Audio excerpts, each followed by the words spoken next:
I play basketball and soccer and lacrosse. I play like a guard position. In soccer, I play center back, and in lacrosse, I play everywhere. My friends are all very nice and very outgoing. We all like enjoy doing the same things. Like we'll all play sports together and stuff. I tend to snack a lot, and so now I've tried to like when I snack, make sure that it's healthy. Breakfast is normally like a bowl of cereal. Lunch is like a sandwich, some veggies, and some fruit. Dinner, it kind of depends on what mom decides to make that night. Mondays, I have basketball. Tuesdays, I have soccer. Wednesday's basketball, Thursday's soccer and lacrosse, and Friday I normally lift with my dad. So we get up at like 6:45, and we have to leave the house by 7:15. So I have 30 minutes to like get dressed, brush my teeth, brush my hair, and eat. After school, my well it'll but like my parents were gonna pick me up when we had school around 5 because we'd have sports practices after school, and then that night when we got home we'd eat dinner, and then I'd go to my club practice. So I normally use my phone for like 3 hours a day. Compared to a lot of kids my age, it's not a lot. All my friends use it like 8 hours a day. And normally when I'm on my phone, we're either texting our friends or we're Snapchatting them. Normally I listen to him when he tells us to do something. We normally do it. I always listen to like if the teachers tell me to do something, I normally do it. My athletic abilities have definitely changed. Like they've definitely grown since elementary school because now like going to middle school where I go to school, we have access to courts all the time, access to a fitness center, access to fields. So it's a lot more accessible to train. At Forsyth we had the exposure, but like at MITDS we have like the fitness center and stuff, and so we can go. Like sometimes my friends distract me from school and athletics. I feel like we're being more exposed to all the technology. Like we've grown up with it. Like since I was born, there's been iPhones and everything, and I think that's different. We go to school shorter now. Like the hours are shorter, which is good, but it's a lot of time in front of a screen, and it gets kind of boring. Some of the teachers have taken like not intentionally taken away the social aspect. Talk to them now when we're in class because when I try to talk to them, everyone hears it. So it's a lot different. We're in class together. We'll text them, but it's different than talking to them about like what's happening in the class. Our basketball coaches have been sending us out like virtual basketball drills to do, and same for soccer. So that's been different because now when we come back from the quarantine, it'll show like who did their work over the quarantine and who slacked off. I would probably like, I don't know, try to help them make up for what they missed. Just the isolation. Like I haven't seen any of my friends in probably a month, and that hasn't been very fun. And like my soccer teammates who I see 3 times a week, I haven't seen any of them.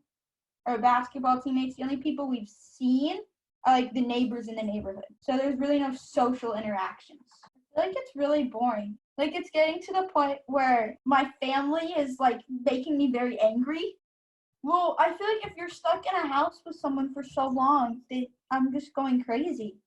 Like it's just the same thing every day. And then my dad keeps coming in and crashing my classes. And he puts on wigs and walks into my classes. Like my parents used to have limits on like my social media use and stuff, but because of the quarantine, I was able to convince them that I needed social media. So that's a benefit. In our interview, we noted that Cece's communication skill was above average for someone her age. Sometimes, when she was asked a question, she would give a short answer pertaining to the topic, but when encouraged to elaborate, she would expand her previous statement. This showed us that she is very intentional with her words and knows how to respond to a variety of questions. There are no signs of a speech impediment or any kind of communication disorder, so she most likely developed language in a typical manner. A paper published by Drs. Terry Hallett and Adele Proctor has suggested that the 12 to 16 age range for which CC is in is when dendritic branching of the cerebral cortex is at adult complexity. As speech and communication is supported by the cortex, this explains why CC is very well spoken and should be able to comprehend complex language at this stage of life. Communication is very important when interacting with others and is something that some adults may struggle with. CC has shown that she is a great communicator, which will help her later in life. As we can see in the various videos shown, CC's locomotion is becoming very well developed. As just in a couple of examples, we can observe that CC is learning how to cut quickly in tight areas while dribbling a basketball. She is also beginning to show the ability to dribble laterally, comfortably and quickly come to a complete stop, and then put up an accurate jump shot. CC also showed how to perfectly hold a barbell in a back rack position. Her shoulders are back, her core is braced, and most importantly, her spine is neutral. Finally, CC displayed that she knows how to effectively do burpees and jump over a barbell. However, she showed signs of fatigue after approximately 30 seconds, which may suggest that she may need to work on her conditioning. From our interview, CC exemplifies a teen who is conscious of her health. Her diet is well balanced with necessary food groups and admits to some snacking. As we saw in the video provided, CC is an active young girl and her fitness is a priority. In an article in the Journal of Adolescent Health, the researchers explain the difference between the health status of adolescents versus young adults. At age 13, CC falls in the category of adolescent, so as she transitions to a new phase in her life, like high school, her health status may shift depending on how she responds to her new environment. Going into this transition in life, CC exhibits maturity in regards to her health and is aware of what she does right and what she could improve on.